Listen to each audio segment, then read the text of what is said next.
Aparece faz uma zoadinha, não sei o quê. Pronto, gente, já está gravando. Bem, hoje, 10 de agosto de 2020, a gente vai começar hoje o primeiro encontro do grupo de estudos do LEFA, que a gente vai estar estudando a obra Necropolítica, do Achille Mbembe. E hoje, a gente, como abertura do grupo de estudos, a gente vai ter uma conferência magna com o professor Alex Souza, tá? Doutorando em filosofia na UFC. E ele vai falar com a gente, vai ser uma conversa, assim, vai ser um tom mais de conversa mesmo, assim. É uma conversa rápida, de mais ou menos 40 minutos, né? E aí no final a gente debate e discute as questões referentes à metodologia do grupo. Mas aí o Alex, ele preparou pra gente uma conversa sobre o conceito de biopolítica no Foucault, para que a gente tenha já essa base, né, esse chão, para quando chegar na necropolítica poder compreender melhor, tá bom? Alex, fica à vontade, amigo. Bom, gente, boa tarde para todos e todas, né? Eu acho, não sei se tem gente novata no grupo. E aí, hoje eu fiquei de apresentar uma pequena introdução à biopolítica, porque nós vamos começar a partir da semana que vem, a estudar o texto do Achille Mbembe, que é um artigo que ele publicou, e aí aqui no Brasil foi publicado em forma de livro, mas também ele é um capítulo do livro Políticas da Inimizade, do Achille Mbembe, né, que também é publicado.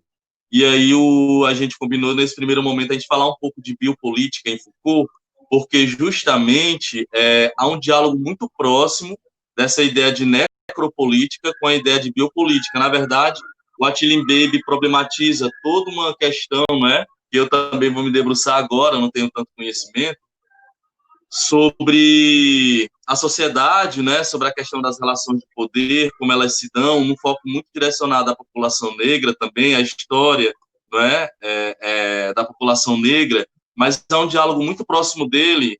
O meu gato está aqui apresentar também. Amigo, o teu slide não está compartilhando, pelo menos não está aparecendo para mim. Não tá? Não, tenta de novo. Espera aí. Olha aí. Alguém tá vendo o slide? Ainda não. Só aproveitando para avisar que quem não tiver renomeado seu nome, por favor, clique nos 3 pontinhos para renomear. Por favor, gente, todo mundo se nomeia. Nem que seja um apelido.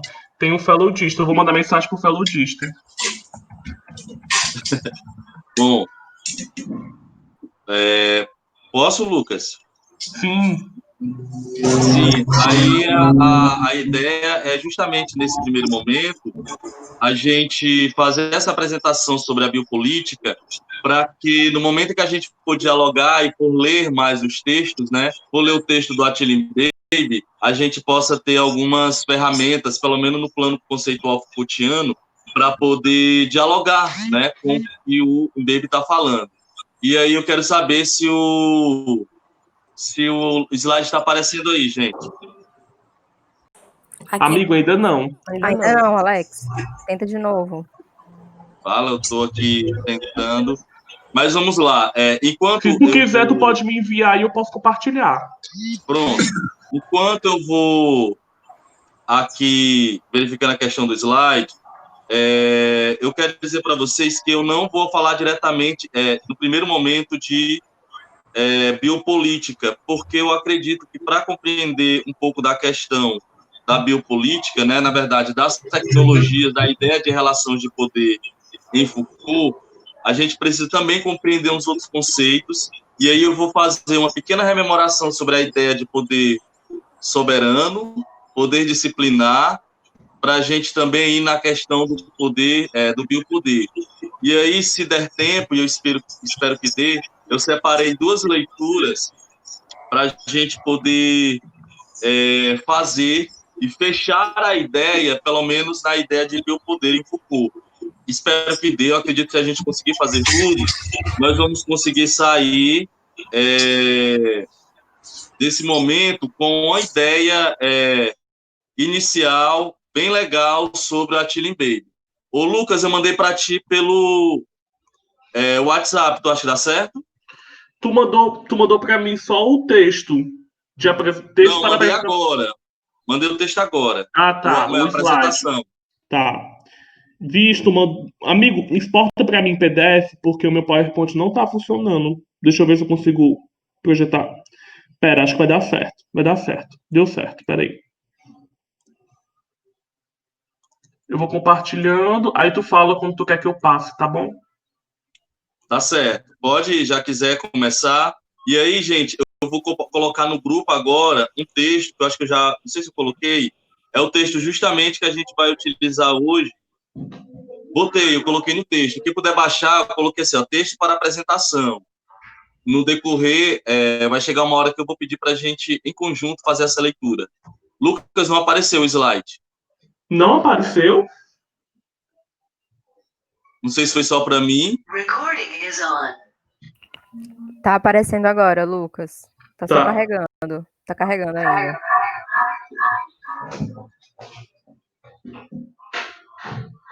Carregou? Não, para mim não. Mas se já estiver aparecendo para vocês, eu posso aqui começar.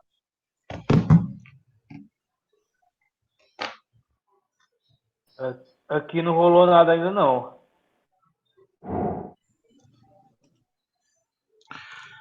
Deixa eu tentar de outra maneira. Eu vou exportar para você aqui em PDF, Lucas. Tá. Gente, então, eu já posso começar? Tu acha ou primeiro a gente faz isso? Exporta em PDF, vamos tentar a última tentativa. Certo, bem rapidinho.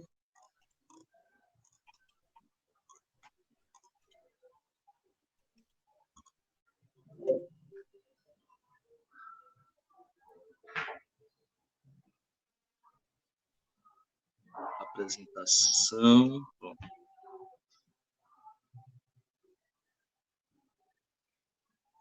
Aí quando tu exportar em PDF, tenta tu mesmo. Não, me envia, que eu fico compartilhando, é melhor, pra tu se concentrar mais. Eu acho, vamos testar, tu ficar, você mesmo. Tá bom. Pronto, Lucas, enviei, olha aí se chegou. Tá, vou ver agora.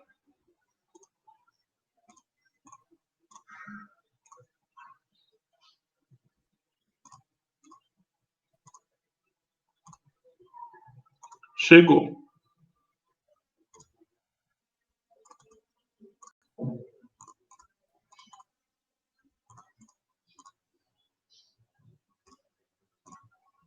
Compartilhar. Já estava um compartilhamento, Lucas. Olha, vê se tu consegue tirar. Esse compartilhamento já estava. E agora? Ó, agora foi, né?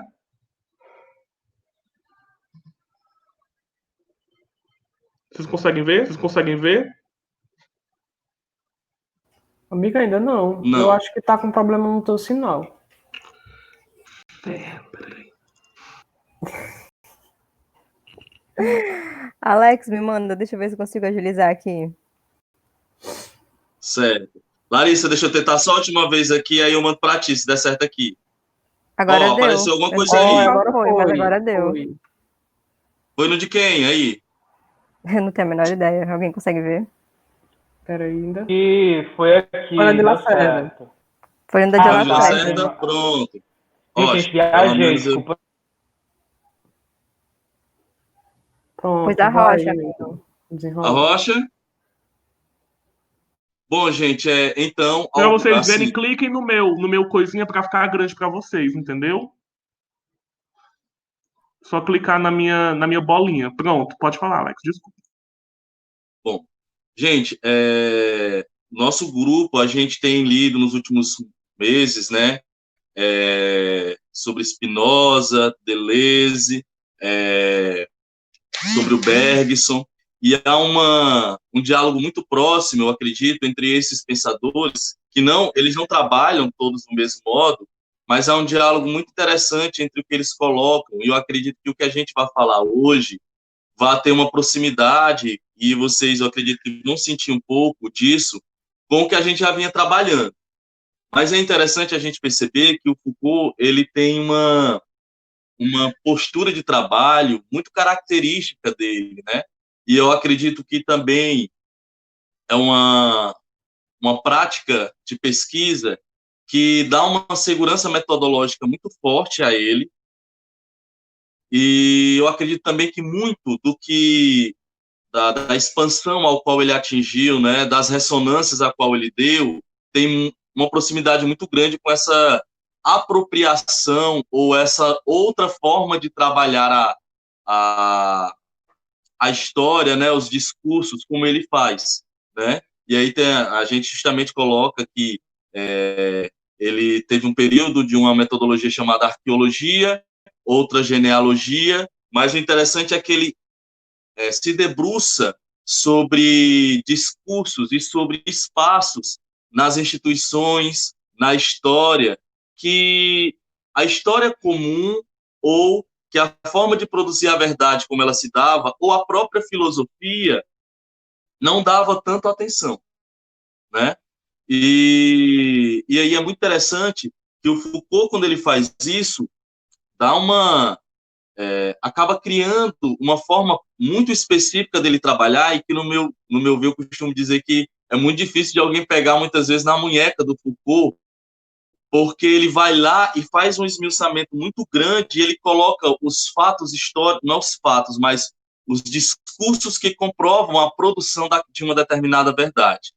E então eu começo falando sobre essa proximidade do que a gente vai falar hoje com o que a gente já estava estudando nos outros grupos do LEFA, né? E aí tem essa imagenzinha aí de uma introdução à biopolítica, né? E eu vou pedir para o Lucas passar.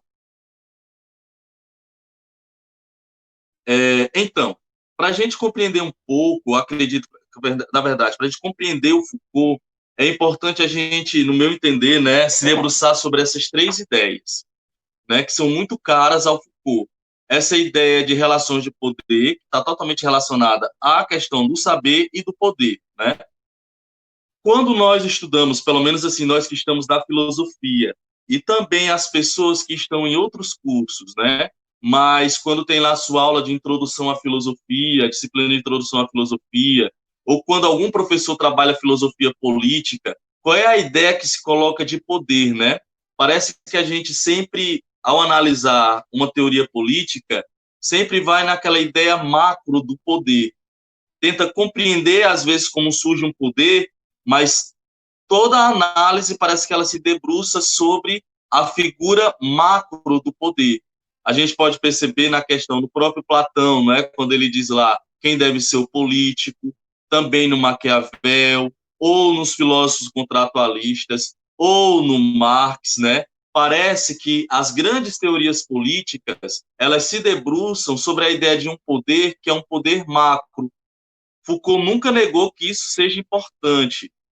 Para a gente compreender as relações de poder, é importante compreender, sim, essa instância, mas somente ela não dá todos os artifícios, todos os mecanismos, todos os instrumentos para a gente compreender a diversidade das relações de poder. A ideia de poder em Foucault, ela se modifica.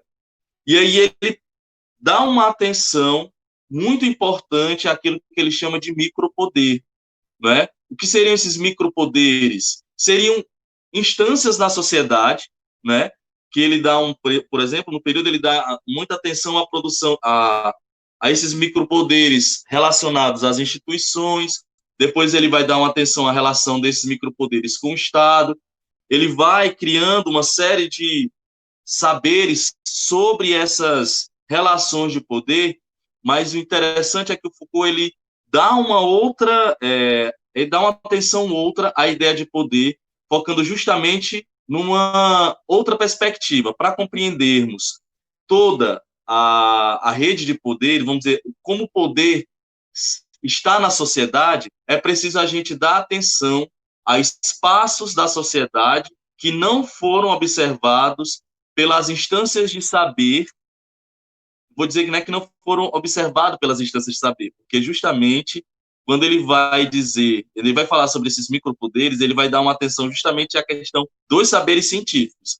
Mas vamos dizer, a filosofia, a história, naquilo que era posto para nós, ou comumente para todos os outros, não tinha sido dada uma atenção às microinstâncias de poder que criam discursos, que criam saber, que criam poder, e poder que se expande por toda a realidade. E, consequentemente, como essas teorias políticas elas não deram de conta dessas questões, elas acabam sendo limitadas na compreensão das relações de poder, da forma como o poder age e se exerce na sociedade, tá certo?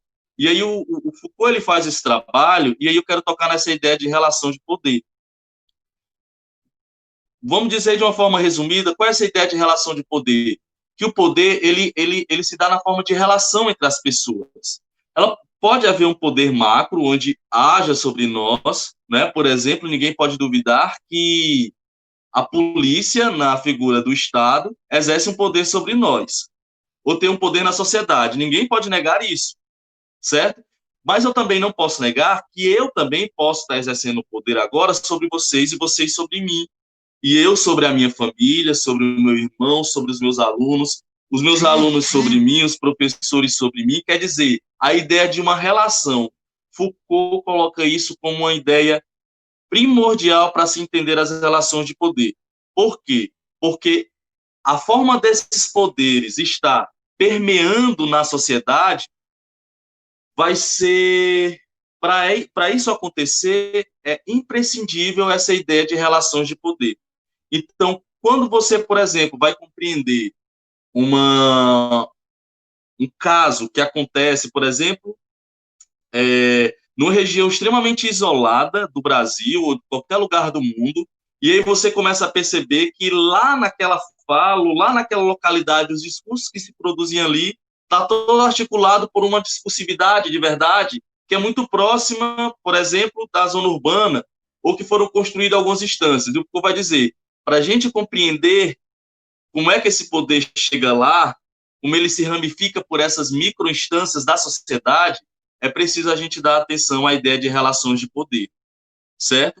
Então, o Foucault ele vai se debruçar sobre a compreensão das relações de poder, certo? E para compreender essas relações de poder, ele vai dar uma atenção muito especial também à questão do saber, certo? Vamos lá, então.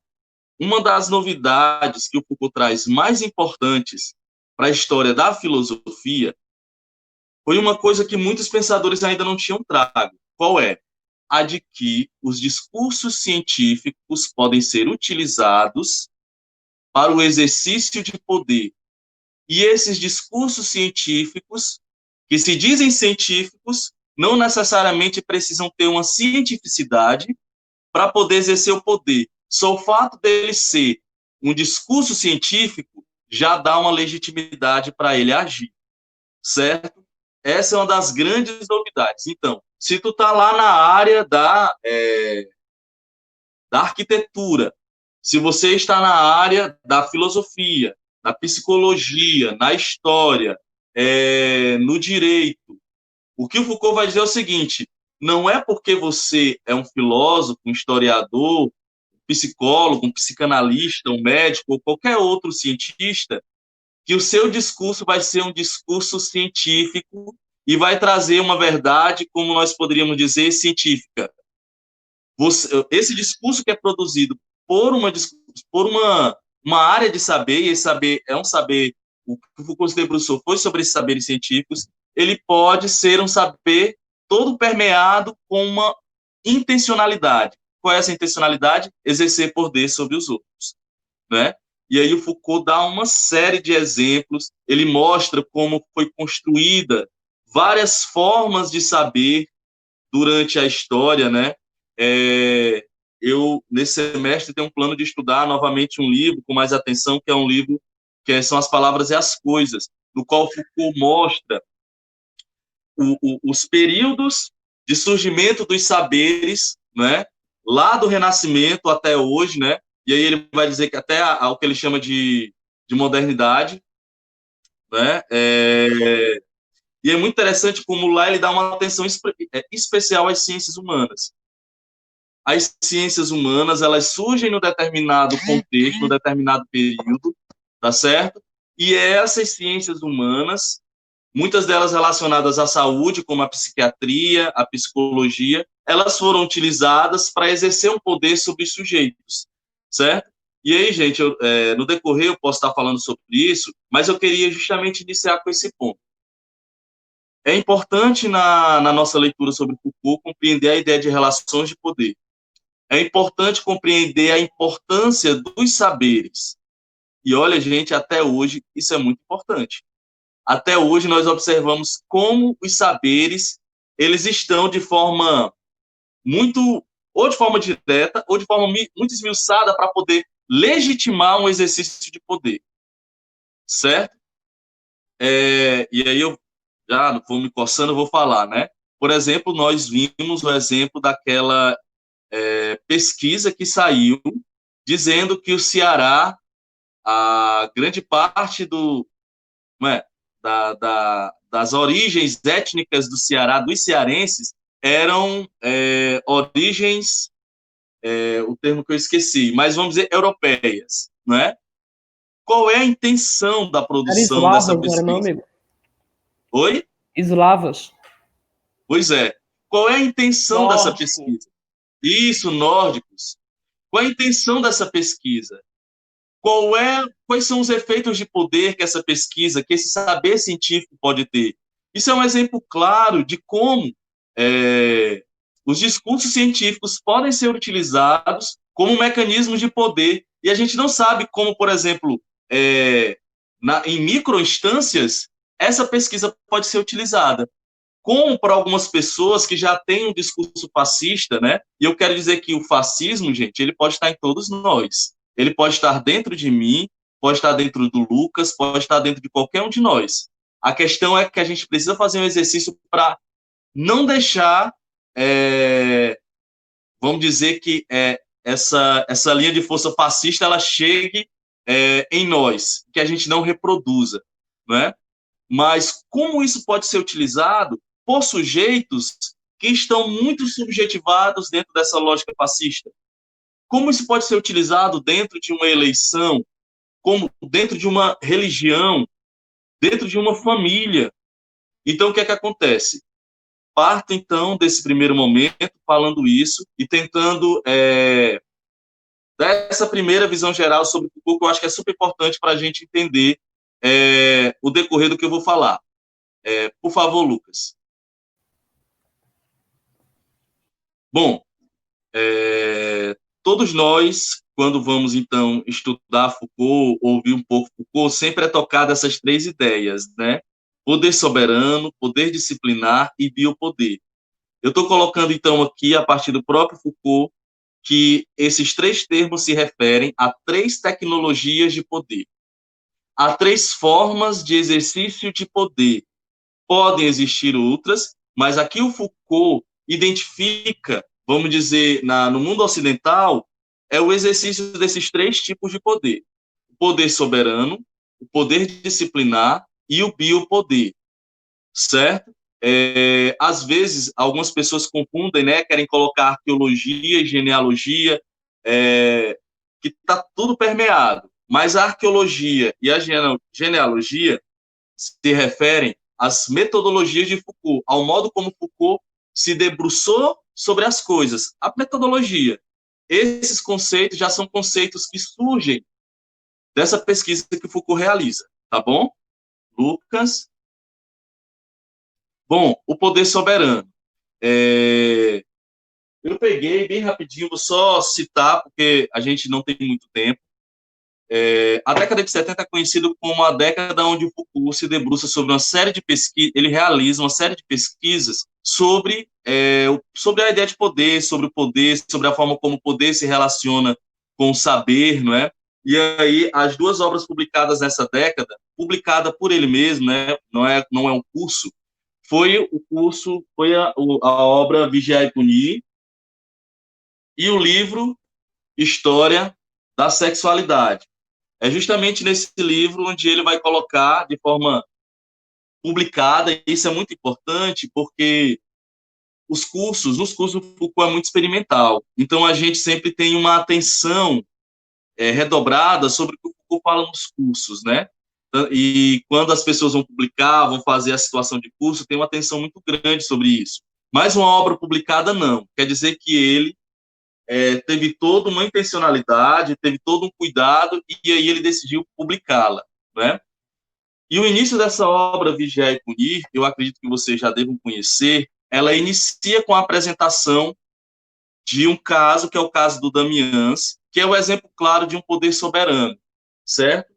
O poder soberano, se eu fosse botar assim como exemplo, né, ele estaria muito representado na ideia de uma monarquia, de um rei. Aquele sujeito que ele detém o poder de matar, ele tem um poder sobre a vida dos outros, né? Ele tem um poder sobre a vida dos sujeitos. E tudo que acontece, qualquer coisa que acontece dentro do seu território, acontece como se fosse uma infração, como se fosse uma violência ao próprio corpo do rei. Então, se você faz isso, o rei teria o direito, de certo modo, retornar com esse poder.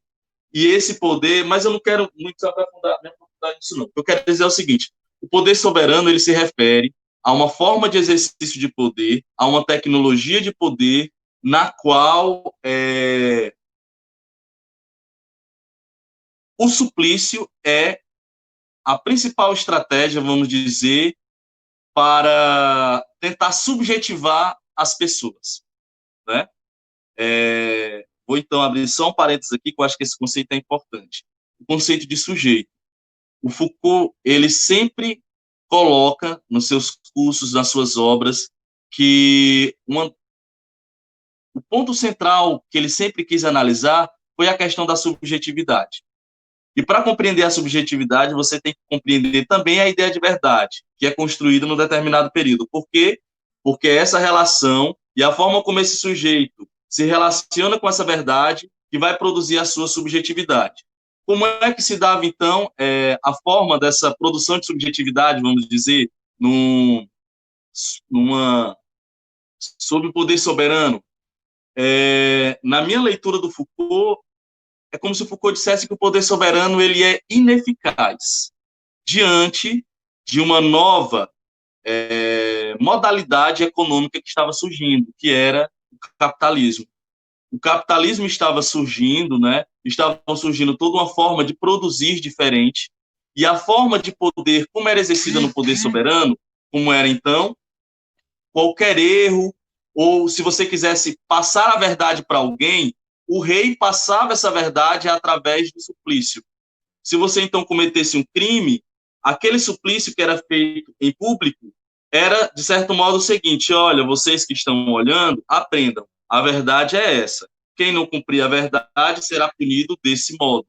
E aí, a ideia de verdade, ela seria perpassada para as pessoas a partir dessa modalidade. Mas o que o Foucault diz é que ela é como se ela fosse ineficiente diante dessa nova modalidade que vai surgindo. Então, o que seria a novo modo de produção que vai surgindo, que é o capitalismo. Então, vão acontecendo mudanças, e essas mudanças, elas justamente criam o que ele chama de poder disciplinar. Vocês observam aí que aí tem a imagem de um suplício. Quem não leu ainda a obra e tiver oportunidade, é bem simples, é bem rápido. Você lê, acho que são 5 páginas, e ele é como se fosse uma história. Ele conta a história do Damião sendo supliciado. E aí o corpo desse sujeito que é supliciado, ele é o ponto central de, vamos dizer, de produção de verdade, certo? E aí essa forma ela vai se modificar no poder disciplinar, ok? Lucas. Gente, se alguém tiver alguma dúvida, Lucas, se alguém tiver querendo colocar alguma coisa, você achar que seja válido, fala aí, tá bom, amigo? Eu vou ficar aqui só concentrado no slide, tá bom? Muito bem. Tá bom. Gente, então, qual é a característica do poder disciplinar? O poder disciplinar, ele tem uma relação muito grande com aquilo que eu falei para vocês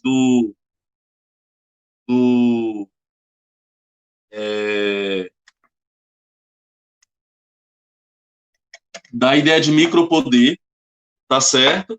E o Foucault, eu peguei essas imagens, vou mostrar para vocês agora as imagens, que Foucault coloca no livro Vigiar e Punir, certo? Onde que é a obra justamente onde o Foucault apresenta de forma muito direta a ideia de poder disciplinar. E o Foucault, então, ele vai se debruçar sobre a análise da prisão, certo? A prisão como uma instituição de poder que, por excelência, exerce essa nova forma de poder que ele chama de poder disciplinar, certo? E aí eu vou passando as imagens para, através das imagens, tentar explicar um pouco disso. Lucas, volta só um pouquinho. Tentar explicar para vocês. E aí, através dessas imagens, eu espero apresentar a ideia de poder disciplinar para o Foucault, tá certo? Essa imagem que está aqui dessa mulher, ela tem uma frase em latim que significa a ortopedia ou a arte de prevenir e corrigir. Isso quer dizer o quê? É um saber médico que visa corrigir os erros dos corpos das pessoas e, consequentemente, é uma correção da subjetividade daquela pessoa. É uma forma de produzir uma verdade no corpo daquela pessoa. A ortopedia, então, aí, uma forma de saber. A ortopedia ou a arte de prevenir e corrigir nas crianças as deformidades do corpo.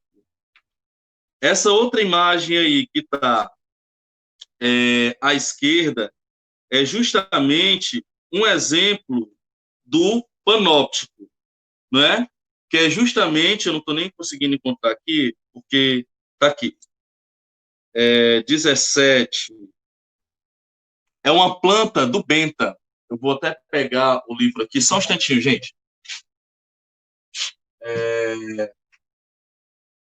Quem tiver interesse, foi publicado também uma obra chamada O Panóptico, de Jeremy Benta, que é justamente aquele filósofo utilitarista, certo? Que a gente conhece do utilitarismo. Ele escreveu uma série de cartas, se eu não me engano foi para um político, do como produzir uma instituição de vigilância, que no caso seria a prisão, no qual pudesse ter uma docilização do corpo das pessoas, do corpo dos sujeitos que estariam lá dentro, e também que pudesse reduzir os custos, né,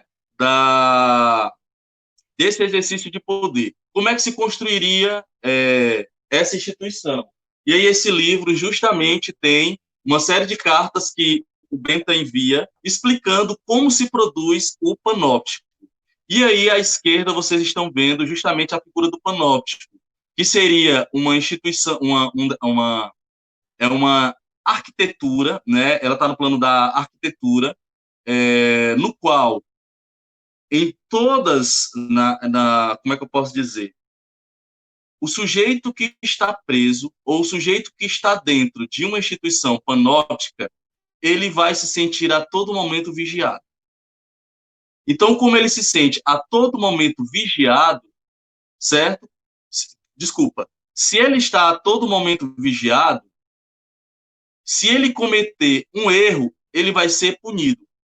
Mas qual vai ser, então, qual vai ser a verdade que vai ser posta? A verdade que vai ser posta vai ser justamente a verdade científica. O sujeito que está preso, ele tem que obedecer uma norma, uma verdade. Quem é que produz essa verdade? Os conhecimentos científicos. E como essa verdade ela se introduz dentro da subjetividade dos sujeitos? Através de uma nova vigilância, que é justamente a vigilância do panóptico. E aí o Foucault diz que essa é um acontecimento único na história da sociedade. Porque vocês lembram como é que acontecia a forma de punição no poder soberano? Era através do corpo do supliciado, mas aquela forma de exercício de poder não chegava em todas as instâncias da sociedade. E através dessas instituições, que aí a gente pode colocar a própria prisão, a escola, o manicômio, o hospital, o local onde o pessoal fica, o quartel, um seminário. As pessoas hoje ficam colocando a questão do desaparecimento do poder disciplinar, né?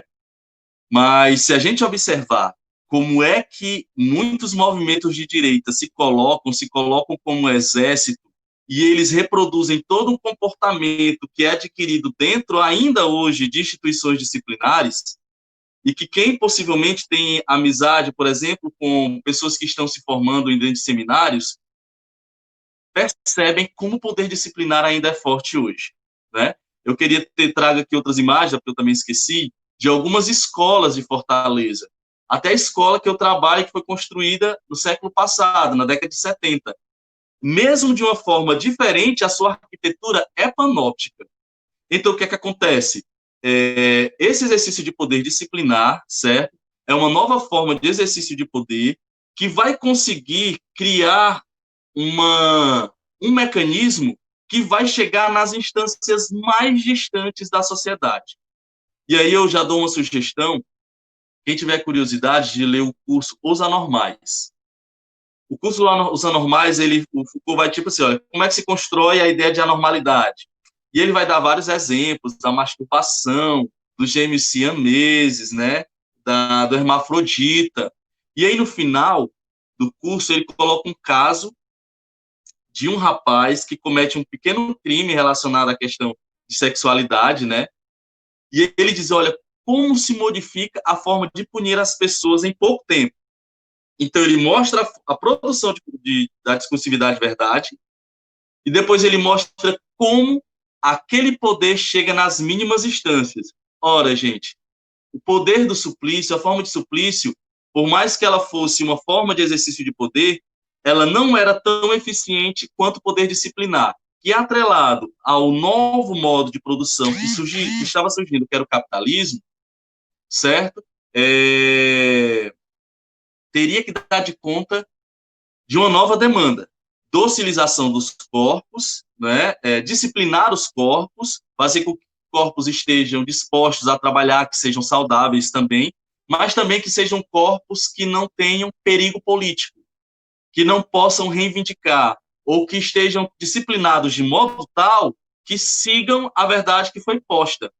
E aí, galera, é só você observar o exemplo de alguém que está dentro de um quartel ou que está dentro de um seminário, como essas pessoas saem, certo? Só o que é que acontece? O corpo da pessoa que está presa é um corpo que está exposto por excelência. O corpo do militar que está lá no quartel, ele até está exposto. O corpo do padre ou do seminarista que está lá, ele sofre interferência. Mas o corpo do sujeito delinquente que é produzido, que está lá na prisão, ele pode sofrer interferências múltiplas. Então, Foucault dá uma atenção muito grande porque o Penta cria a prisão, mas também porque a instituição prisão, ela é a instituição máxima no qual o exercício de poder sobre os corpos das pessoas, ele é exercido, certo? Lucas, por favor, eu vou só bem rapidinho, não vou mais me debruçar sobre algumas coisas, mas aí são imagens justamente que o Foucault coloca no livro Vigiar e Punir. Essa imagem à direita é uma cela, não é nem desse corredor principal, mas o corredor mostra várias celas. E as pessoas ficam dentro das celas para aprender a escrever caligrafia. Olha que doido, né? Fora as outras coisas. Então, ali está o formato como os corpos das pessoas deveriam estar. Ali, nessa imagem do meio, até deixa eu ver aqui, deixa eu pegar aqui a referência, bem rapidinho, mas você observa claramente como o efeito sobre o corpo dos sujeitos, ele é feito de uma forma muito detalhada, muito minuciosa, né? Essa imagem do meio, gente, olha aí, é uma conferência sobre os males do alcoolismo, no auditório da prisão de Freinet. Então, você observa aí como o corpo do preso, ele fica exposto a sofrer esse determinado exercício de poder. Quem tiver... Pode passar, Lucas. Quem tiver curiosidade depois, pode pegar e olhar, né, próprio livro o próprio Vigiar e Punir, que tem essas imagens, e aí ele finaliza justamente, esse é o texto que finaliza, são as imagens que finalizam o primeiro capítulo. Então, ele dá ele consegue ser muito claro, ele bem dizer, coloca um desenho para a gente entender como acontece, né, essa nova tecnologia de poder, que é o poder disciplinar. Aí uma imagem, né, máquina a vapor para rápida correção das meninas e dos meninos. Você observa, então, ali atrás, né? É como se ali fosse justamente algo para bater, para machucar, né? A criança está com as calças riadas, e aí justamente ali é a questão da punição, né?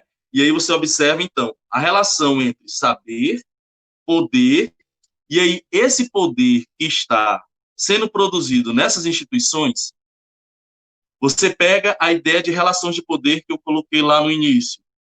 Olha, então, como essa ideia de poder ela vai se perpassando, ela vai indo nas microinstâncias. E aí, o que é que Foucault diz? Se nós dermos atenção somente à macroinstância de poder, nós não vamos conseguir compreender como os sujeitos são constituídos, certo? E nós não vamos conseguir também compreender essas microinstâncias de poder que estão na sociedade e que anulam nossa liberdade, certo? Por favor, Lucas.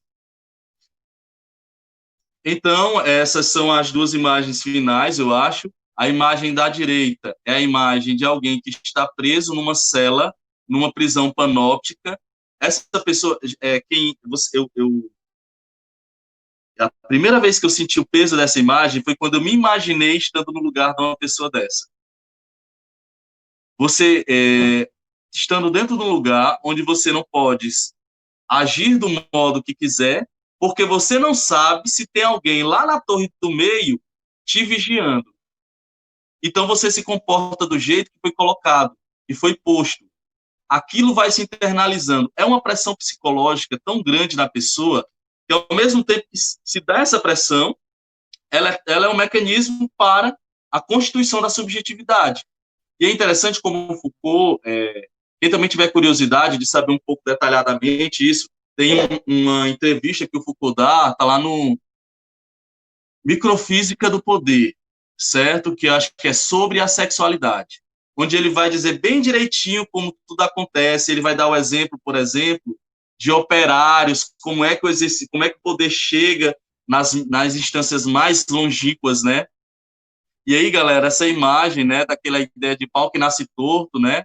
Não tem jeito, morre torto. Qual é a ideia do poder disciplinar? Corrigir, né?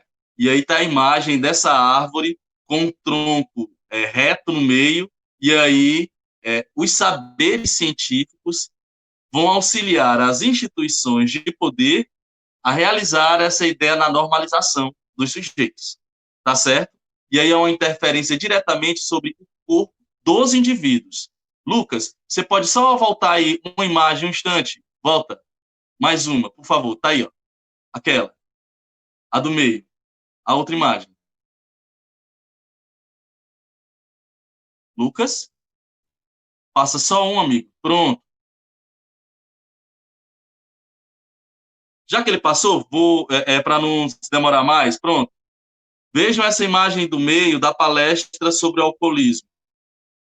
O poder aí está sendo exercido sobre o corpo individual dos sujeitos, tá certo, gente? Isso é muito importante de saber que, para Foucault, quando ele vai dizer sobre o poder disciplinar, ele vai dizer a instituição disciplinar, o poder disciplinar, ele tem uma intervenção sobre os corpos individuais. Uma escola, ela cria toda a sua normatização, toda a sua forma de exercer poder, mas o interesse ali é exercer sobre os corpos individuais das pessoas. Por que eu estou colocando essa questão, gente? Porque é muito importante para a gente entender o biopoder. Porque o biopoder, diferente do poder disciplinar que se debruça sobre os corpos individuais, ele vai se exercer sobre uma população. Tá certo? Por favor, Lucas, passa. Lucas, tu baixou o texto que está lá no grupo da gente que eu coloquei. Você pode, por favor, ele é bem curto. Você pode, por favor, apresentar ele? Tá. Gente, eu separei esse texto porque eu poderia ficar falando, dando exemplos e tudo, mas eu vou pegar, separei um pequeno trecho, eu acho que dá para a gente ler em conjunto, tá certo? Que é esse texto aqui que colocaram lá no grupo da gente, mas ele lá no grupo está em italiano, ele foi publicado, ele foi traduzido no Brasil agora, é da Laura Bazigalupo, se chama Biopolítica, um mapa conceitual, tá aí. Ele está traduzindo em português, tá certo? E aí eu vou pedir para vocês acompanharem a leitura. Lucas, tu pode ler para mim? Outra pessoa. Outra pessoa. Gente, Lucas, Vai não nessa eu. parte não. Baixa mais, Lucas. Pronto. Não me interessa aquele começo, interessa essa parte aí que ela justamente vai falar de exemplos biopolíticos. Então, o Foucault vai falar sobre biopolítica e dizer que a biopolítica é uma tecnologia de poder que intervém sobre uma população, se debruçando sobre a sua vida, sobre a vida biológica dos sujeitos. E aí é um poder que se exerce sobre isso, busca tirar conhecimentos dessa ideia e exercer poder também sobre essa população a partir da ideia de vida, né? E aí eu botei esse texto justamente para a gente compreender alguns fenômenos biopolíticos, para quando a gente for falar, esmiuçar um pouco mais à frente, que vai ser bem rápido, nós termos ideia de alguns fenômenos que acontecem que podem ser chamados biopolíticos. Quem vai ler, Lucas? Eu. Pronto, querido, por favor. Fenômenos biopolíticos.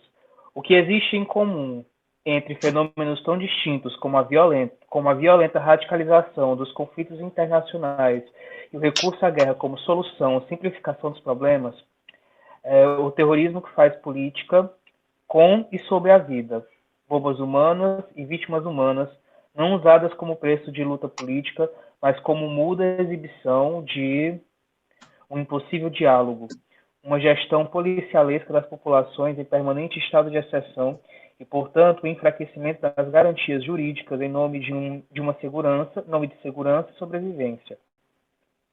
A deriva identitária racista que se apoia na absolutização de caracteres biológicos para fazer frente a fluxos migratórios que envolvem milhões de vidas, que vagam de um ponto a outro do planeta apenas para sobreviver.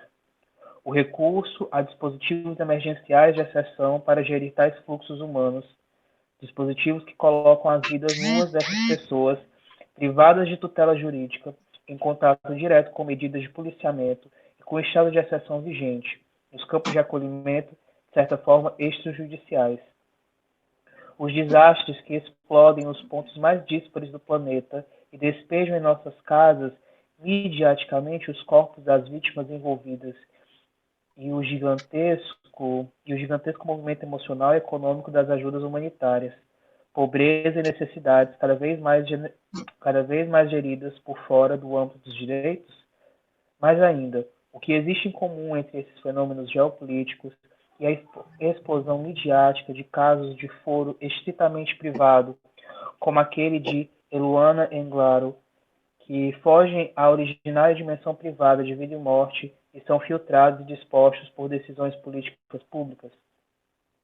Qual a relação entre os fenômenos geopolíticos e a orientação sexual dos indivíduos, que entra no debate público e político quando homossexuais pedem o reconhecimento jurídico da convivência ou aspiram a adotar uma criança?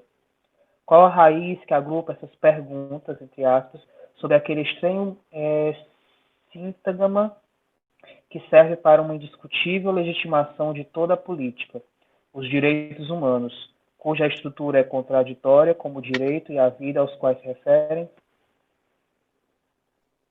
Tem mais? Pode descer, Lucas.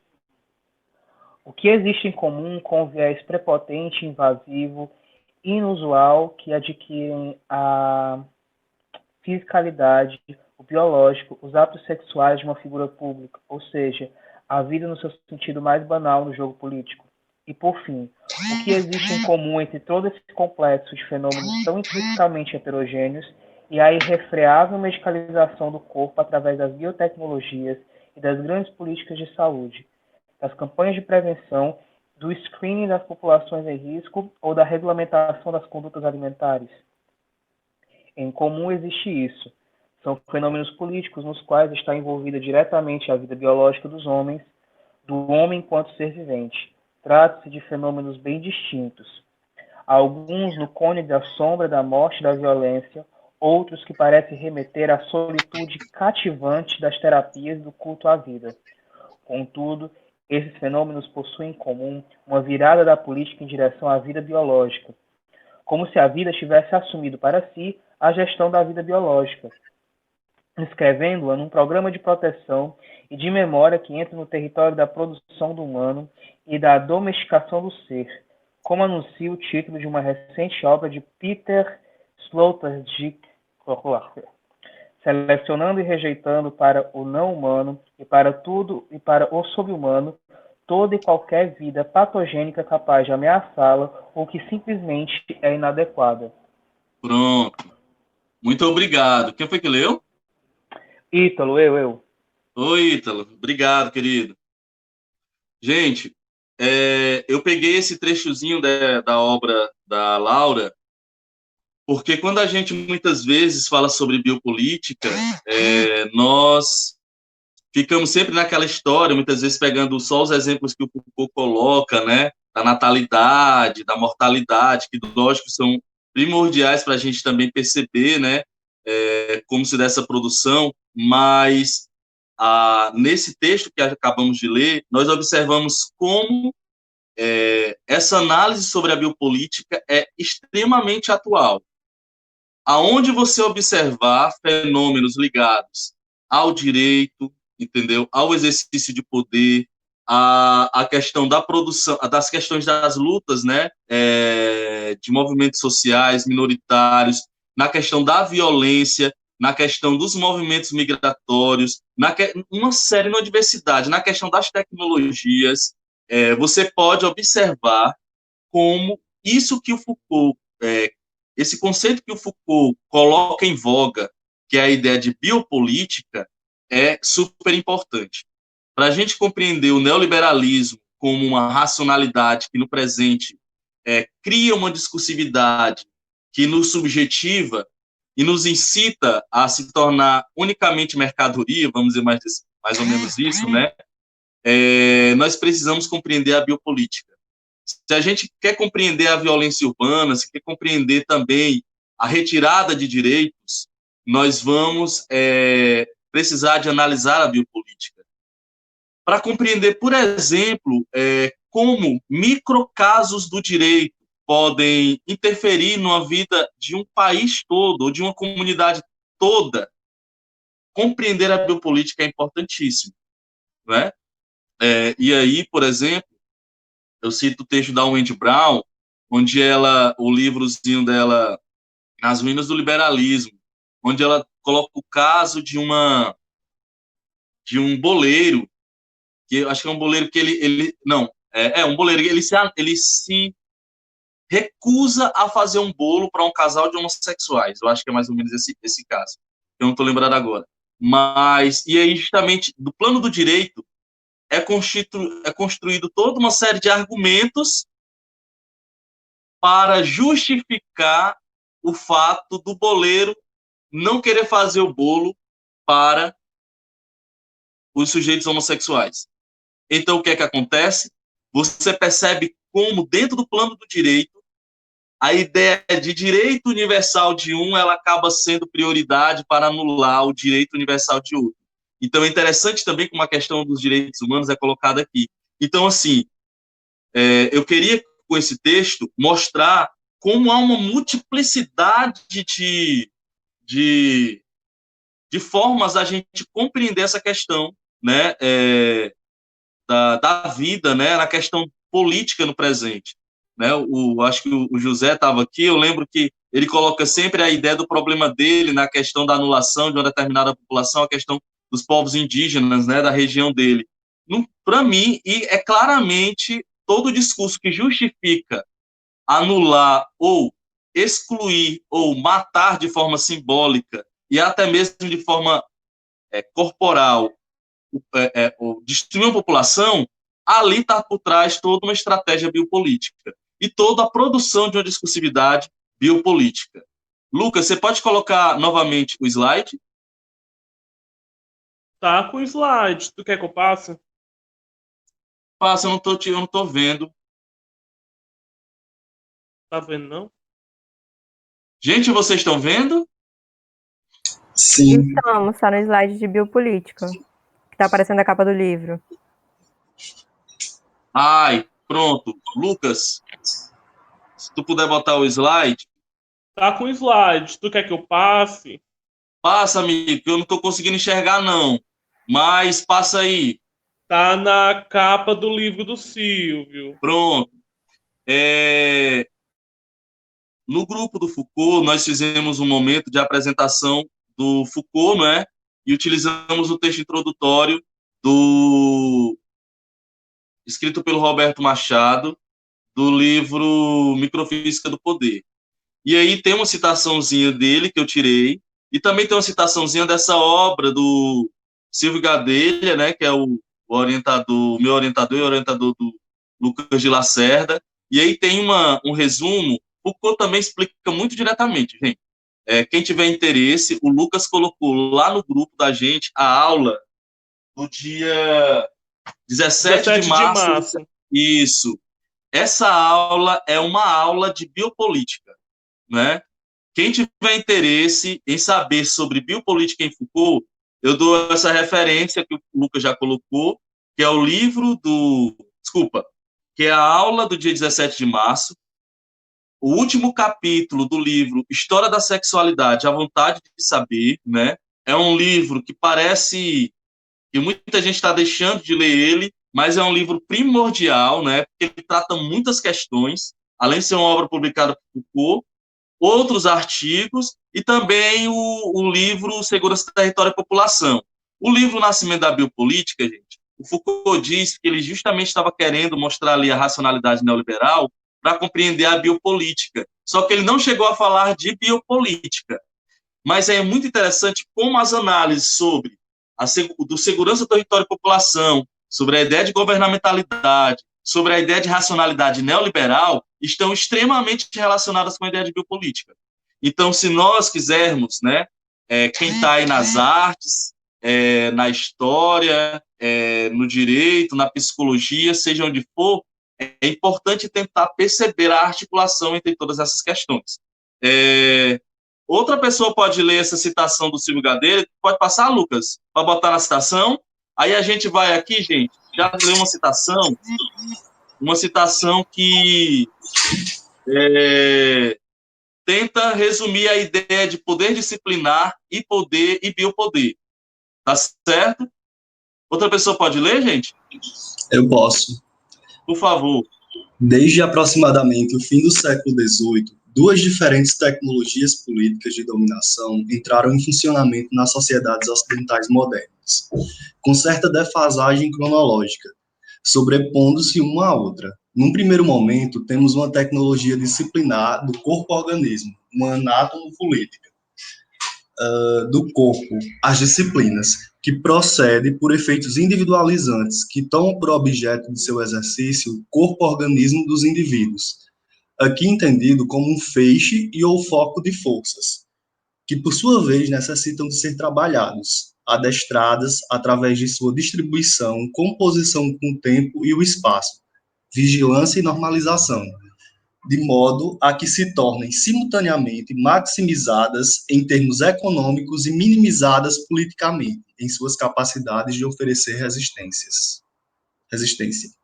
Num segundo momento, posso ler? Pode, continue.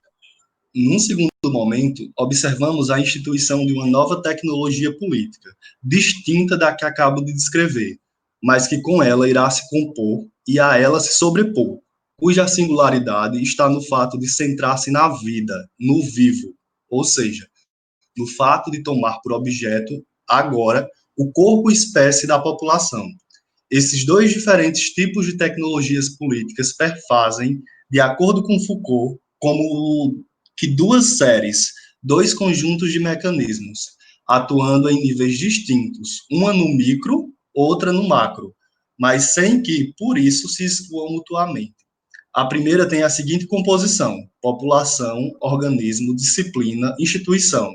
Na segunda, por seu turno, encontramos população, processos biológicos, mecanismos regulamentadores e ou previdenciários, Estado. Pronto, obrigado. José, foi o José que leu? Isso. Obrigado, José. Bom, gente, essa partezinha final dá para vocês perceberem, né, um pouco dessas diferenças, né? Essa diferença do poder disciplinar para o biopoder. Enquanto o poder disciplinar ele foca, nessa questão do disciplinamento do corpo, como é que ele coloca aqui o Silvio Gadelha? Na anatomopolítica do corpo, não é? O biopoder ele se debruça sobre a população e, consequentemente, ele vai se debruçar sobre mecanismos regulamentadores amplos, não é? Sobre mecanismos reguladores de previdência, não é? Sobre processos biológicos. Uma coisa muito simples, um exemplo muito simples que a gente pode ver disso é a vacina contra o HPV, não é? É algo que mensura a vida da pessoa, protege a vida da pessoa, não é? Mas quando você vai olhar toda a discursividade que se dá por trás da deliberação de uma vacina desse tipo, a questão não é simplesmente a vida daquela pessoa, é a vida dela para não dar prejuízos futuros, tanto ao sistema estatal de saúde, quanto também às empresas, que não vão precisar gastar recursos com determinados sujeitos doentes, certo? E, consequentemente, também do sistema previdenciário. Ora, se você percebe que aí há toda uma preocupação do Estado para tentar produzir um saber, e esse saber se debruça colocado para uma população, e você percebe que há ali um exercício de poder, isso é um exemplo claro de biopolítica, tá certo? Lucas, há uma outra citação do Roberto Machado, mas que a gente vai passar, eu não vou... ela se debruça muito, ela parece muito com a que a gente estava colocando agora, e justamente vai colocar alguns exemplos. Mas você tem aí a imagem, você pode colocar na imagem do livro A História da Sexualidade, Sim, já está lá. Certo. Nós temos quanto tempo, Lucas? Dá para a gente tentar ler esse trecho final da História da Sexualidade? Sim. Pois, por favor, abre aí o texto. Ah, tu não mandou, né? Eu vou ter que entrar aqui. Eu mandei no grupo da gente, do Lefa. Pronto. Tá aparecendo aí, gente? Tá sim. Tá? Pois, eu vou aqui... 62. Pronto, 62. Olha o título do capítulo, né? Desse capítulo final do livro. Direito de morte e poder sobre a vida, não é?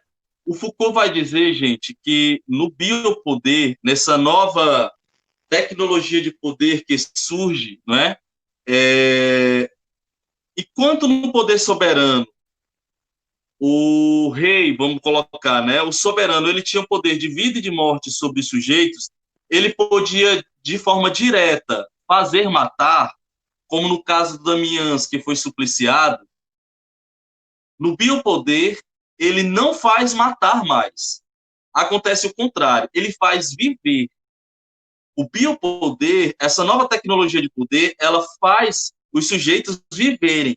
Porque dentro dessa nova forma,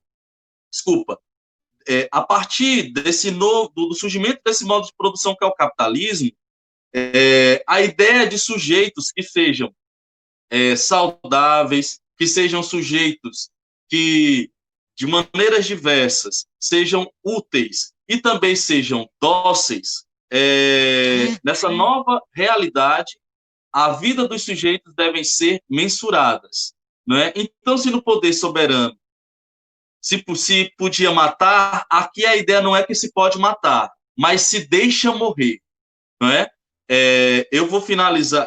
Eu não sei se alguma pessoa pode ler agora novamente, esse trecho, e tem alguns parágrafos, são uns 5, 6 parágrafos, mas eu gostaria de ler em conjunto com vocês, gente, porque eu acho que essa parte, ela consegue dar uma ideia central da ideia de biopolítica.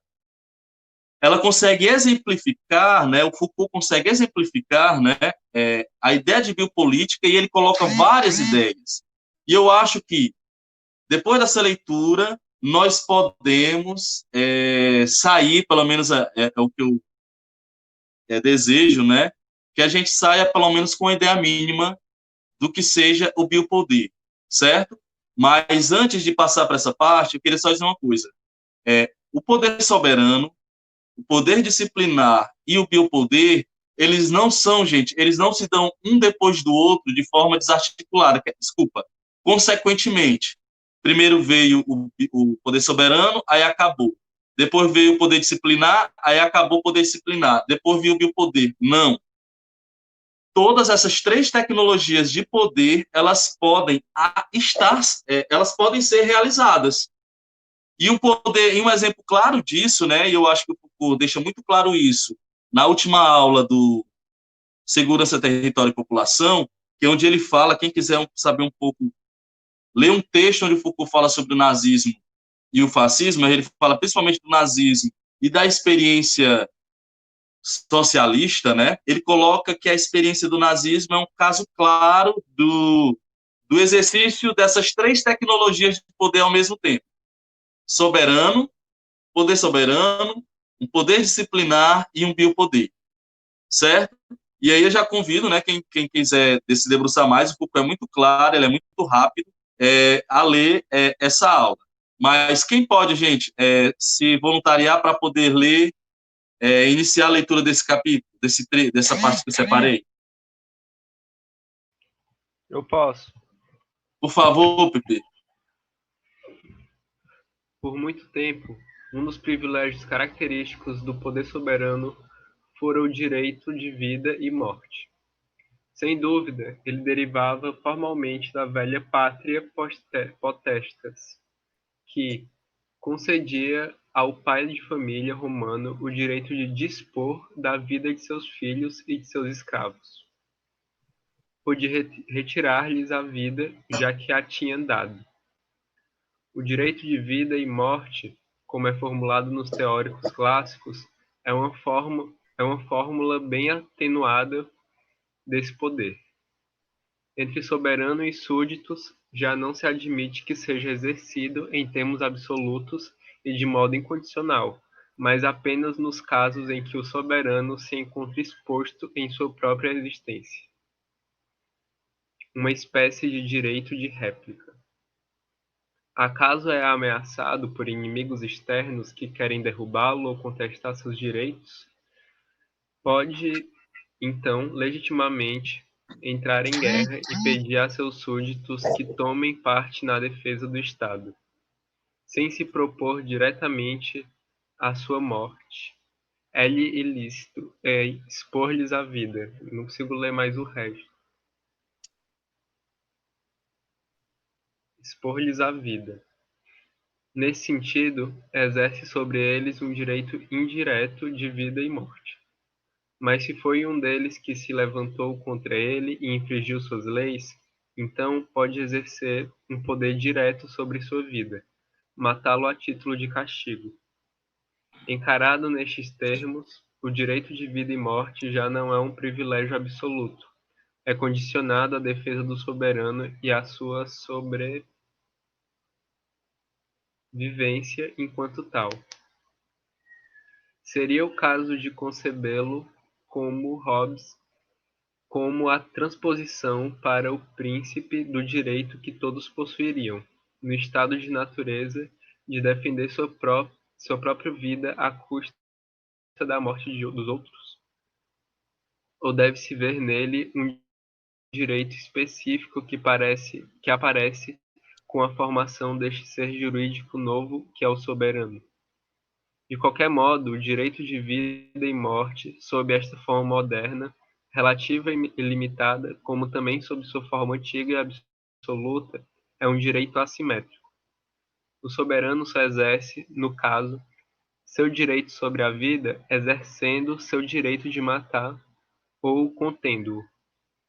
Só marca seu poder sobre a vida pela morte que tem condição de exigir. O direito que é formulado como de vida e morte é, de fato, o direito de causar a morte ou de deixar a vida. Afinal de contas, era simbolizado pelo gládio. E talvez se devesse relacionar essa figura jurídica a um tipo histórico de sociedade em que o poder se exercia essencialmente como instância de confisco, mecanismo de subtração, direito de se apropriar de uma parte das riquezas, extorsão de produtos, de bens, de serviços, de trabalho e de sangue imposta aos súditos. O poder era, antes de tudo, nesse tipo de sociedade, direito de apreensão das coisas, do tempo, dos corpos e, finalmente, da vida. Culminava com o privilégio de se apoderar da vida para suprimi-la. Ora, a partir da época clássica, o Ocidente conheceu uma transformação muito profunda desses mecanismos de poder. O confisco tendeu a não ser mais sua forma principal, mas somente uma peça, entre outras com funções de incitação, de reforço, de controle, de vigilância, de majoração e de organização das forças que lhe são submetidas.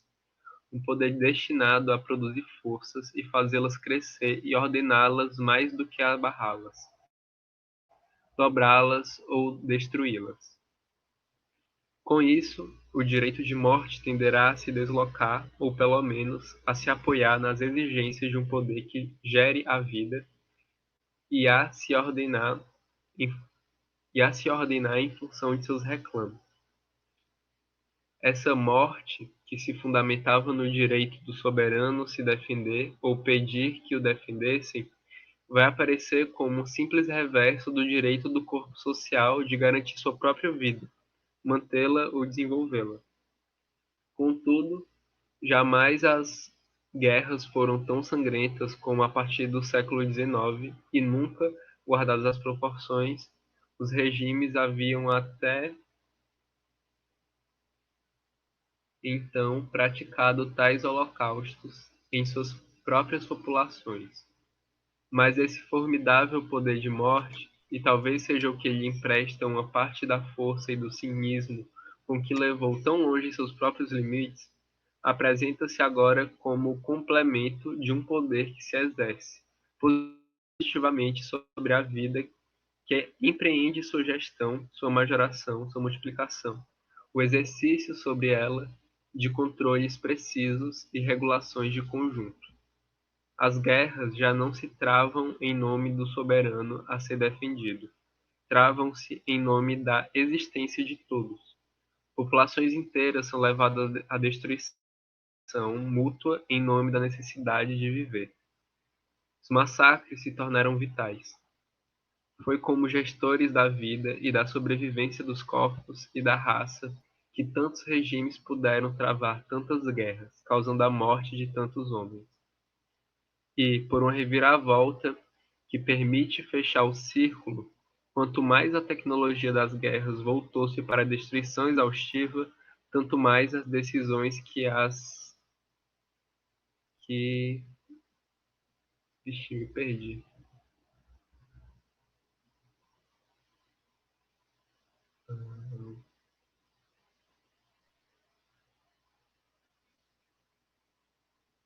Onde está meu cursor? Em cima. Ah, sim. Tanto mais as decisões que as iniciam e as encerram se ordenaram em função da questão nua e crua da sobrevivência. A situação atômica se encontra hoje no ponto de chegada desse processo. O poder de expor uma população à morte geral é o inverso do poder de garantir a uma outra sua permanência em vida. O princípio, poder matar para poder viver, que sustentava a tática dos combates, tornou-se princípio de estratégia entre os estados. Mas a existência em questão já não é aquela jurídica da soberania, é outra, biológica, de uma população. Se o genocídio é, de fato, o sonho dos poderes modernos, não é por uma volta, atualmente, ao velho direito de matar, mas é porque o poder se situa e exerce ao nível da vida, da espécie, da raça e dos fenômenos maciços de população.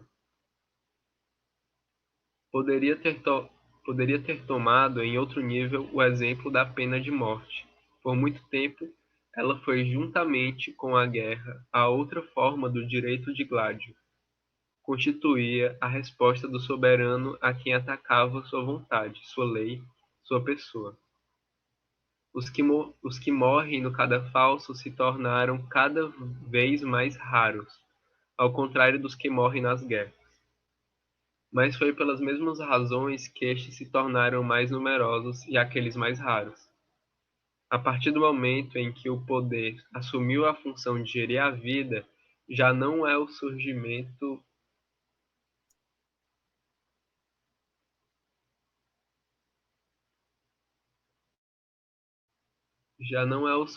de sentimentos humanitários, mas a razão de ser do poder e a lógica de seu exercício que tornaram cada vez mais difícil a aplicação da pena de morte. De que modo um poder viria a exercer suas mais altas prerrogativas e causar a morte se seu papel mais importante é o de garantir, sustentar, reforçar, multiplicar a vida e pô-la em ordem? Para um poder deste tipo, a pena capital é ao mesmo tempo o limite, o escândalo e a contradição. Daí o fato de que não se pôde mantê-la a não ser invocando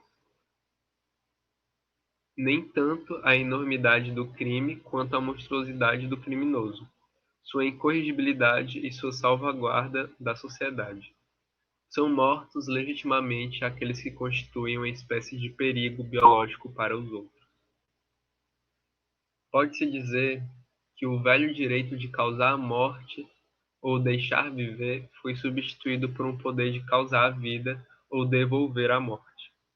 Talvez seja assim que se explique esta desqualificação da morte, marcada pelo desuso dos rituais que a acompanhavam. A preocupação que se tem em esquivar a morte está menos ligada a uma nova angústia que, por acaso, a torne insuportável para as nossas sociedades, do que ao fato de que os procedimentos do poder não cansarem de se afastar dela. Com a passagem de um mundo para o outro, a morte era a substituição de uma soberania terrestre por uma outra, singularmente mais poderosa. O Fausto que acompanhava era da ordem do cerimonial político. Agora é sobre a vida, e ao longo de todo o seu desenrolar que o poder estabelece seus pontos de fixação. A morte é o limite, o momento que lhe escapa. Ela se torna o ponto mais secreto da existência, o mais privado. Não se deve surpreender que o suicídio, outrora crime, pois era um modo de usurpar o direito de morte que somente os soberanos, o daqui de baixo ou do além, tinham o direito de exercer, tenha se tornado, no decorrer do século XIX, uma das primeiras condutas que entraram no campo da análise sociológica. Ele fazia aparecer nas fronteiras e nos interstícios do poder exercido sobre a vida o direito individual e privado de morrer. Essa obstinação em morrer, tão estranha e contudo tão regular, tão constante em suas manifestações, portanto tão pouco explicável pelas particularidades ou acidentes individuais, foi uma das primeiras surpresas de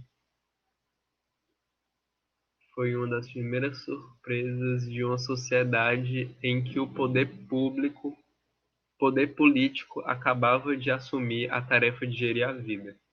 Concretamente, esse poder sobre a vida desenvolveu-se a partir do século XVII, em duas formas principais, que não são antitéticas e constituem, ao contrário, dois polos de desenvolvimento interligados por todo um feixe intermediário de relações. Um dos polos, o primeiro a ser formado, ao que parece, centrou-se no corpo como máquina, no seu adestramento, na ampliação de suas aptidões, na extorsão de suas forças, no crescimento paralelo de sua utilidade e docilidade, na sua integração em sistemas de controle eficazes e econômicos. Que aí está se referindo ao Tudo isso poder disciplinar, né? Aí agora vai falar sobre a biopolítica. Tudo isso assegurado por procedimentos de poder que caracterizam as disciplinas anatomopolíticas do corpo humano.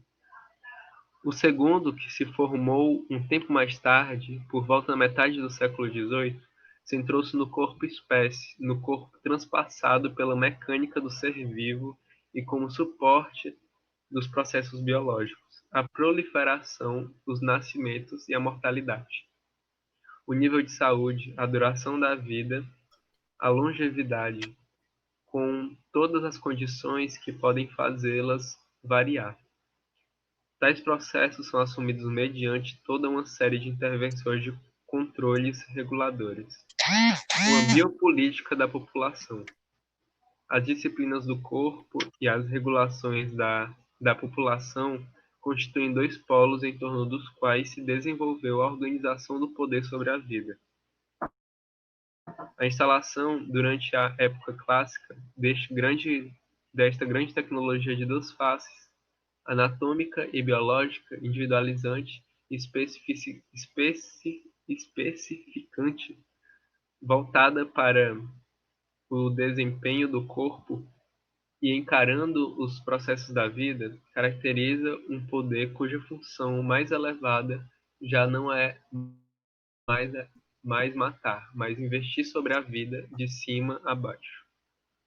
A velha potência da morte, em que se simbolizava o poder soberano, é agora cuidadosamente recoberta pela administração dos corpos e pela gestão calculista da vida. PP, Desenvolvimento rápido. Oi. querido, eu acho que a gente pode ficar por aqui. Ah, eu tava gostando. Tava gostando? Eu vou montar o livro todinho para você terminar de ler depois, daqui a pouco. Porque é muito rápido, você termina de ler esse capítulo. Mas eu queria ficar só até essa parte, porque justamente ele finaliza, como é que eu posso dizer? Ele dá uma finalizada quando ele fala sobre essa questão de não mais se debruçar sobre a morte de forma direta, mas se debruçar sobre a vida. Entretanto, nunca se viu tantas mortes na história da humanidade.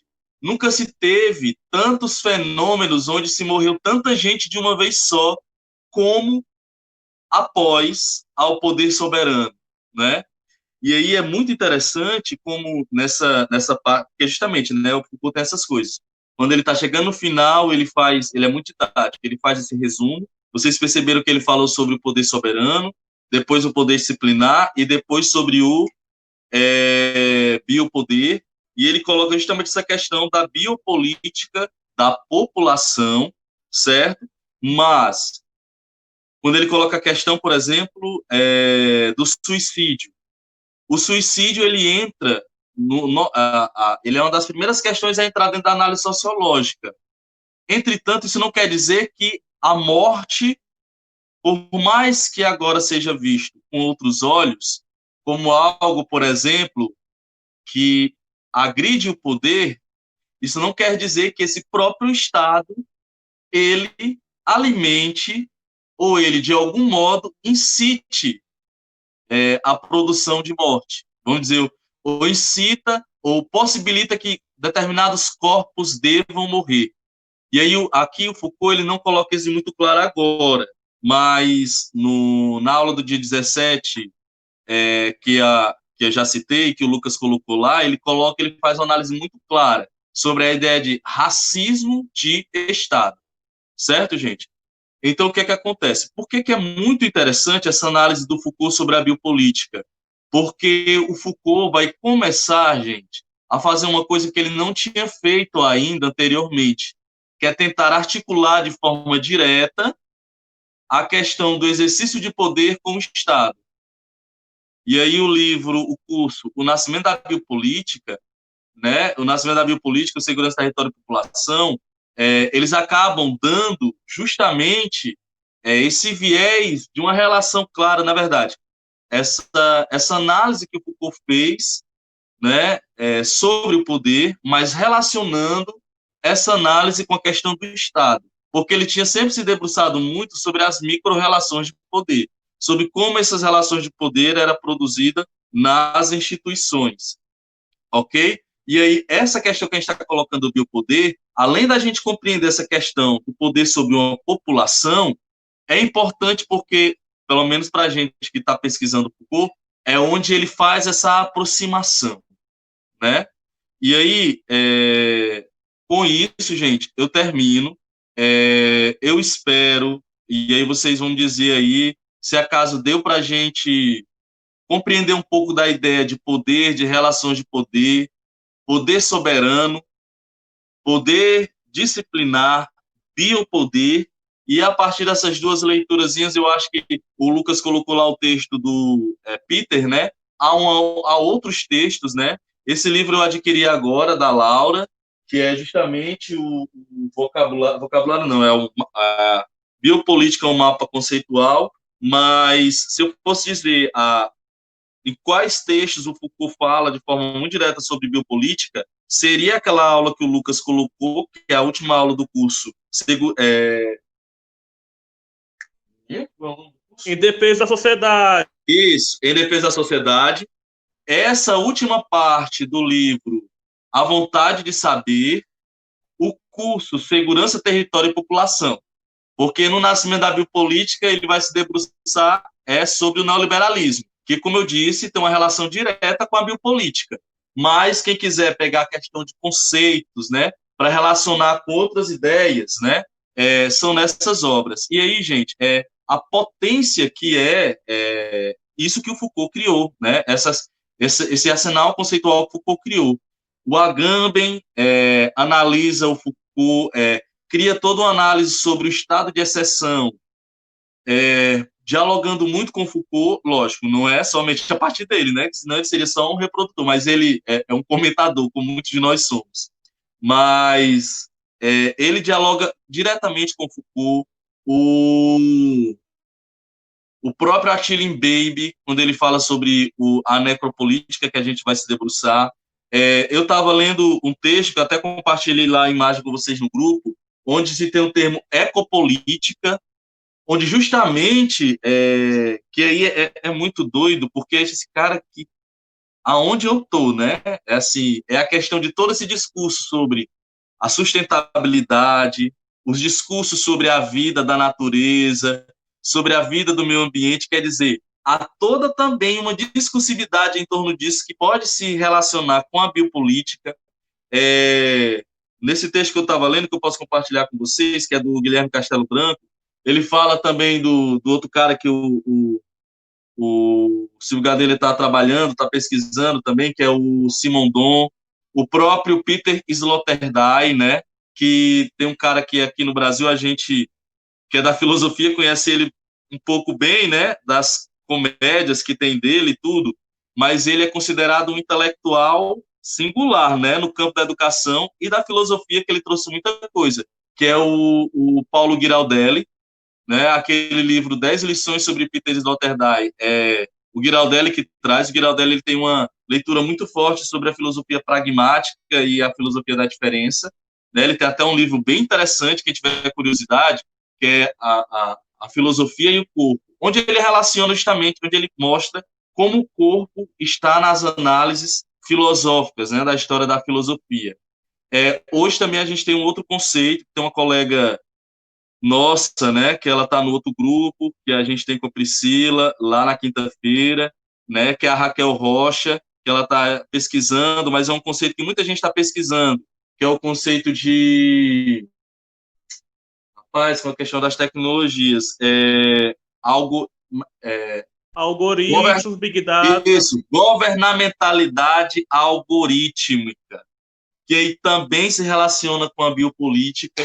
Então, eu acho super importante a gente iniciar esse momento falando sobre biopolítica, porque é um campo de possibilidade muito amplo que se abre, que é extremamente atual, e quando eu leio, por exemplo, a última aula do Nascimento, desculpa, do Em Defesa da Sociedade, Lucas, eu acho também que você, não sei se você sente isso, parece que todas essas questões já estão lá, né?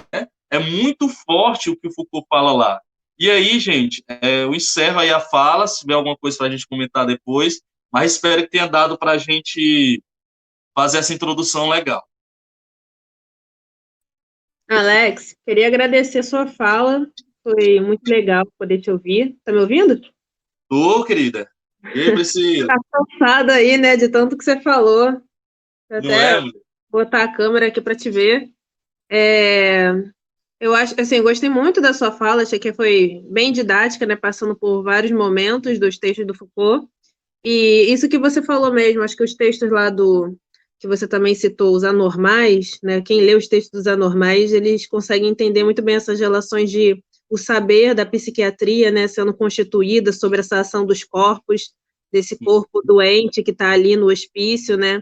Então, acho que é bem interessante, e o Foucault ele tem essa capacidade de trabalhar com as fontes também, e fazer essa análise de qualidade, né, apresentando as fontes e os exemplos, e a gente consegue perceber como é que esses poderes eles se articulam, né, essas relações de saberes e poderes.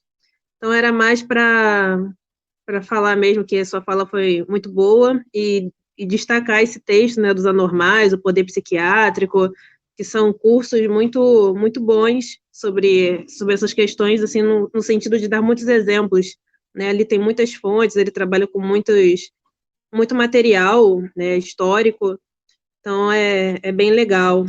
Então, foi mais isso aí, e é isso. Valeu, Priscila. E, por sinal, se alguém tiver o poder psiquiátrico em PDF e quiser me enviar, eu estava atrás, não encontrei. Não tá naquele link, não? No poder Não, psiquiátrico? ele não tem lá.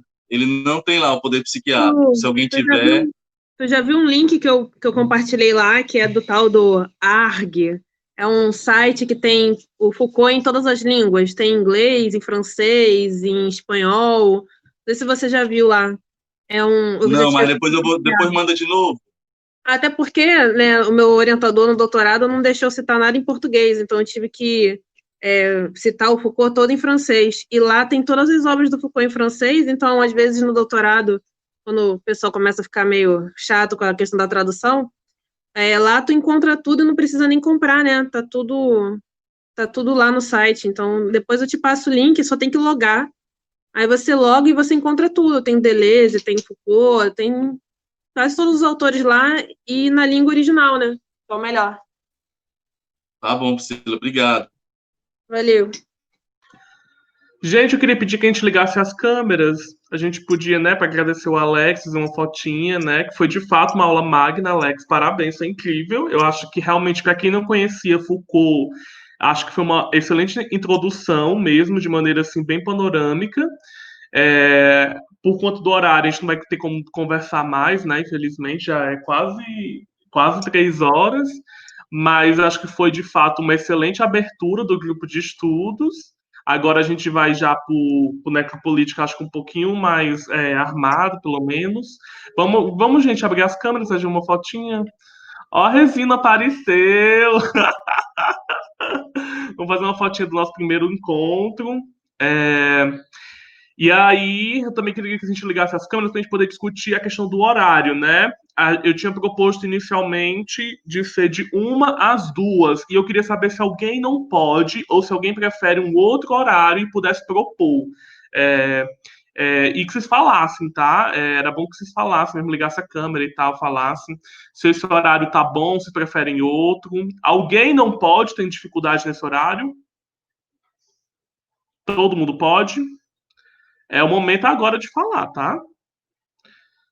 Alguém não pode? Pra mim tá tranquilo.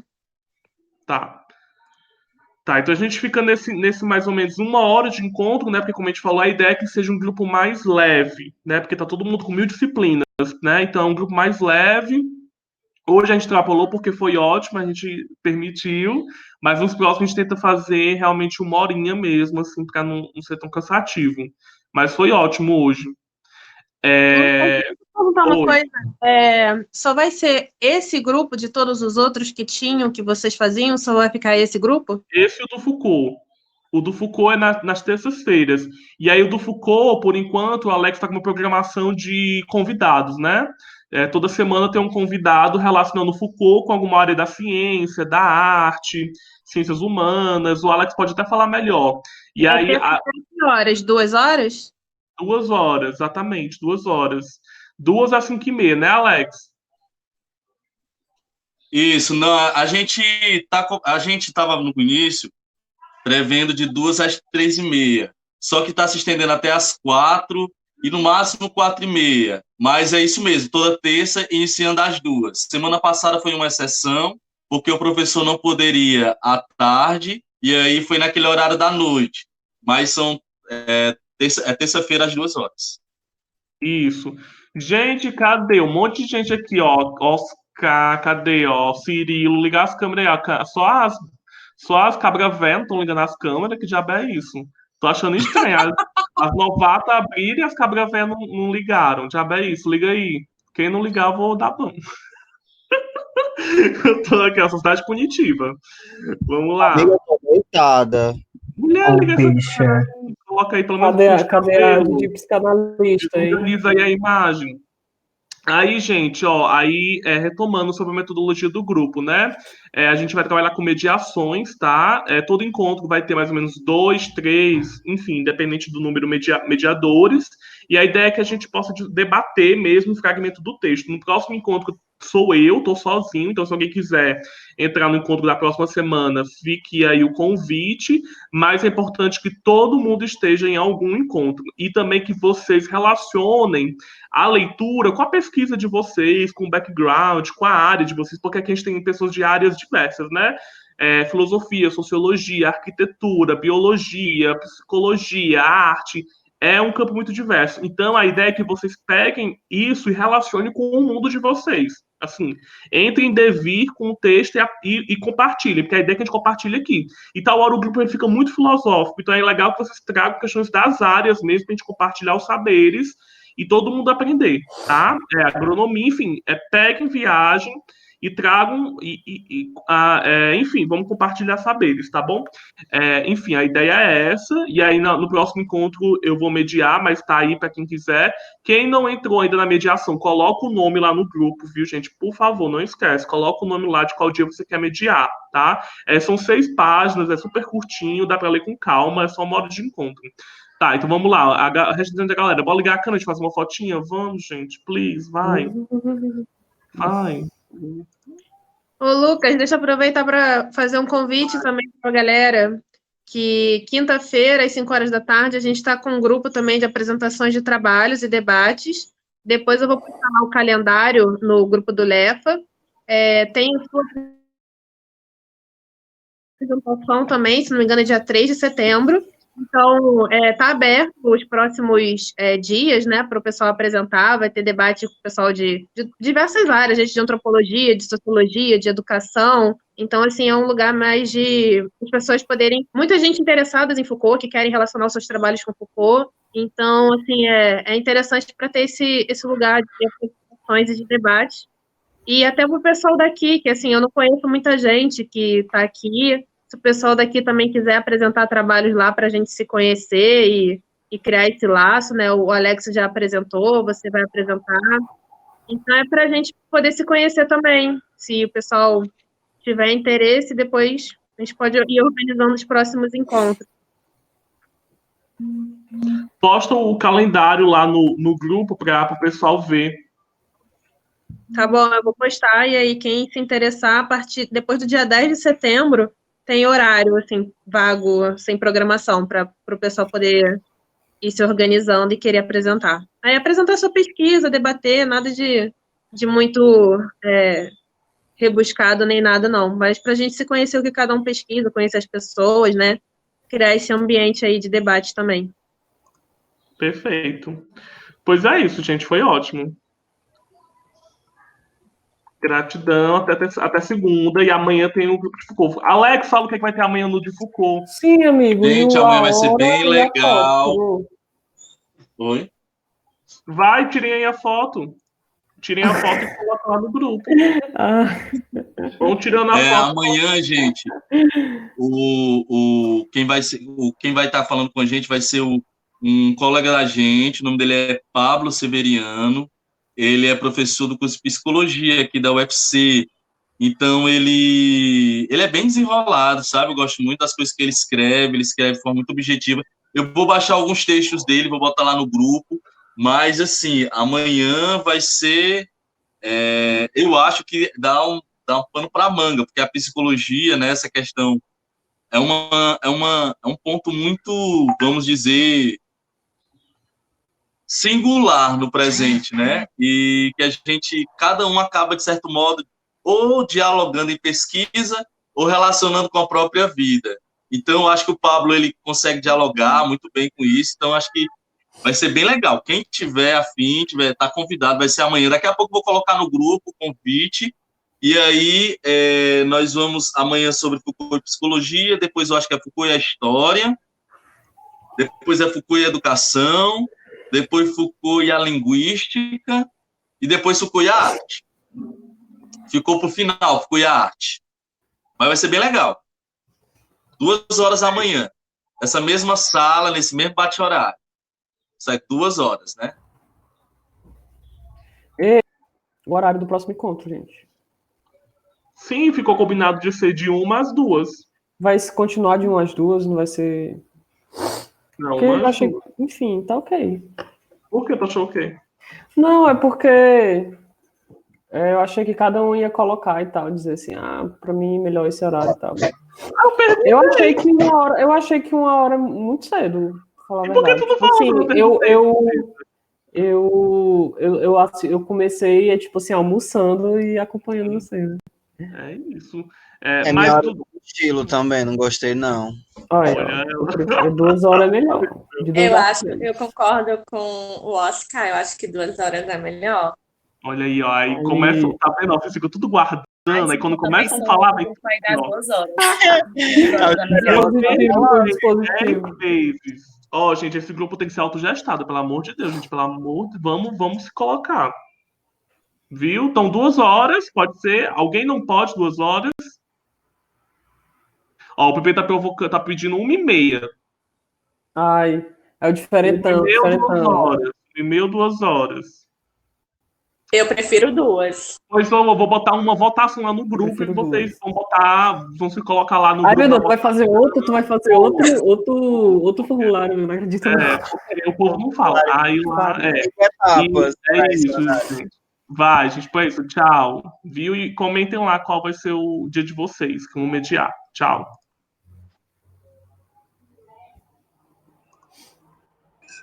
Tchau, gente.